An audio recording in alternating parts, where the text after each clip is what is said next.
आपने एक बहुत ही टी चीज को पकड़ा है और उसकी एक कुछ हिस्ट्री है। मुझे उम्मीद है कि हमारे बहुत सारे पाकिस्तानी भाई बहन भी इस शो को देख रहे होंगे और उन्हें गुजरात के दंगों को लेकर के हमेशा वन साइडेड कहानी ही सुनाई गई है। तो मैं यहाँ पर कुछ मिथ्स को बर्स्ट करना चाहूंगा।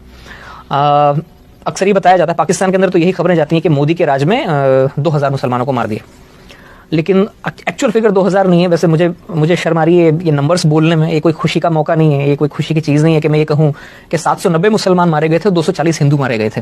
ये ज्वाइंट पार्लियामेंट्री कमेटी की रिपोर्ट थी जो कांग्रेस के राज में बाद में मनमोहन सिंह जी जब प्राइम मिनिस्टर थे तब टेबल हुई थी और उस रिपोर्ट के ये फिगर्स हैं। 790 मुसलमान मरे, 240 हिंदू मरे। बहुत बदकिस्मत नंबर है, लेकिन ये फैक्ट्स हैं जो कांग्रेस के राज में आए थे। अब इमीडिएट रीजंस ये थे कि साहब एक ट्रेन थी जो अयोध्या, जो हिंदुओं का एक बड़ा, जैसे मुस्लिम भाई बहनों का जैसे मक्का मदीना होता है, वैसे अयोध्या राम जी का जन्मस्थल माना जाता है।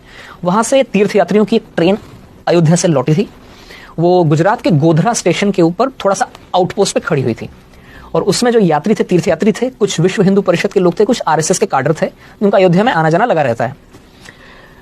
अचानक, एंड आई से this with lot of डिसमे and lot of embarrassment, कि अचानक करीब 1000 मुसलमानों की भीड़ उस ट्रेन के उस डब्बे में पहुंचती है जहां पर इन लोगों के रिजर्वेशन थे। बोगी नंबर S6 और S7 इसे घेरती है।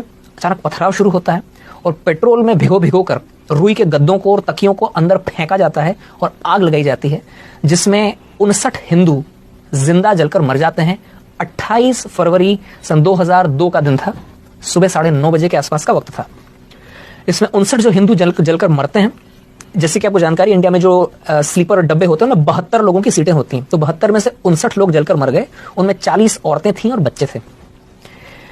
अब इसके बाद में 3 मार्च से बदकिस्मती से इंडिया में दंगों का इतिहास बहुत पुराना है। ये कोई मोदी राज के साथ में शायद चालू नहीं हुआ है। ये मैं कह रहा हूं, मैं कोई मोदी भक्त नहीं हूं, ना मैं कोई बीजेपी का मेंबर हूं, लेकिन ये रियलिटी है कि हिंदुस्तान में हिंदू मुसलमानों का दंगों का इतिहास बहुत पुराना है।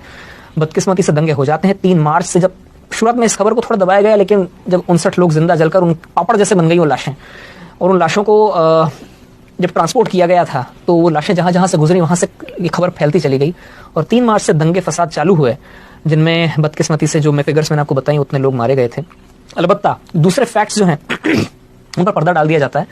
ऐसा पहली बार हुआ था जब किसी भी राज्य में दंगे शुरू होते ही 48 घंटे के अंदर अंदर वहां के चीफ मिनिस्टर ने आर्मी को आने के लिए ग्रीन सिग्नल दे दिया हो।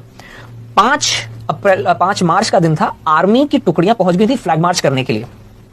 दूसरी बात, ऐसा पहली बार हुआ इंडिया में कि पुलिस की गोलियों से 100 हिंदू दंगाई मारे गए थे। ये फैक्ट्स हैं, ये डॉक्यूमेंटेड फिगर्स हैं, मैं अपने मन से नहीं बता रहा हूं।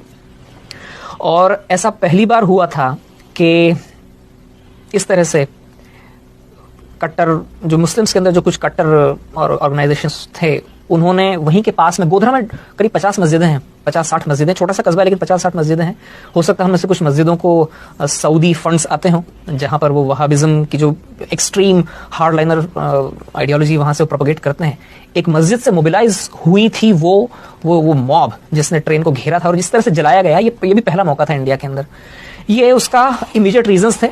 इसके पीछे हिस्ट्री का थोड़ा सा और पीछे आप जाएंगे तो गुजरात की पॉलिटिकल अनसर्टेनिटी भी बहुत ज्यादा थी उस वक्त।